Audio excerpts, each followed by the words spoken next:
Daí Paulo, aqui no versículo 16, ele continua, né? Ele fala, né? Os mortos em Cristo ressuscitarão primeiro. Então aqui ele deixa claro, ele fala da ressurreição e ele fala de que os mortos ressuscitarão primeiro. Depois, os vivos, né? Depois tem que acontecer alguma coisa com os vivos, né? Logo veremos. Mas é interessante que ele fala aqui, né? Ele fala assim, uma ordem de coisas que acontecerá, de certa forma, né? Ele fala de uma palavra de ordem. Ele fala da voz do arcanjo. Ele fala da trombeta de Deus que soará. E daí então descerá dos céus Jesus Cristo, né? Então, a gente vê aqui que até os anjos participam desse evento. Até os anjos de Deus, né? Que são encarregados de Deus, que são auxiliares de Deus, que são servos do Senhor, eles vão trabalhar e atuar aqui nesse momento, nesse evento também. Eles vão participar desse grande evento, esperado pelo mundo inteiro, né? Por todas as épocas, anunciado por Deus, esperado por Deus, esse evento na história e no mundo nosso, né? Nosso mundo aí. Mundo de Deus, né? Então aqui, meus amigos, vejam que interessante. Agora, no versículo 17, Paulo vai falar dos vivos. O que acontecerá com os vivos?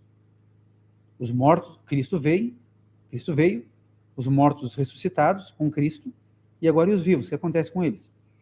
Depois, nós, os vivos, os que ficarmos, seremos arrebatados, juntamente com eles, entre nuvens, para o encontro com o Senhor nos ares. E assim estaremos para sempre com o Senhor. Então, olha que bonito isso. Paulo diz que nós nos encontraremos com eles nos ares. Nos encontraremos com quem? Nos encontraremos com Cristo. Nos encontraremos com aqueles que já morreram e ressuscitaram. Daí todos juntos, estaremos todos juntos. Todos nós estaremos com o Senhor. Os que morreram, os que estão vivos. Agora todos estão vivos. Né? E aí o versículo 18, portanto, consolem uns aos outros com estas palavras. Então, Paulo está dizendo assim, de tudo isso que eu falei para vocês até agora, consolem uns aos outros com isso. Isso deve ser o grande consolo de vocês. Até mesmo diante da morte. Até mesmo diante da morte dos entes queridos de vocês. Diante da perseguição, diante do sofrimento, diante de morte por doença. Né? Até mesmo diante da perseguição, muitos aí dos seus amigos, parentes sendo mortos, às vezes pela perseguição.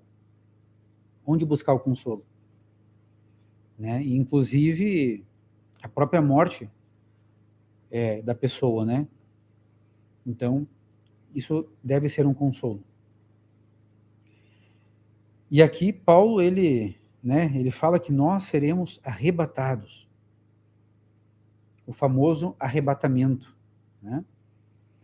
E é interessante que a palavra no grego para arrebatamento aqui, ela significa assim, que será uma coisa de surpresa, será uma coisa repentina, uma coisa rápida, como um relâmpago, uma coisa instantânea. Esse é o sentido.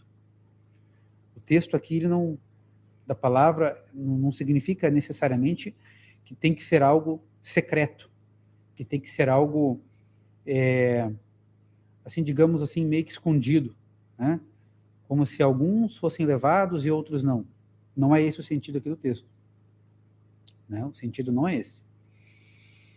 Pelo contrário, aqui o sentido é de que vai ser algo realmente público e algo que, né, como diz em outro texto da Escritura, todo olho o verá. Né? E esse é o sentido aqui da palavra no grego lá, né? Mas vamos lá.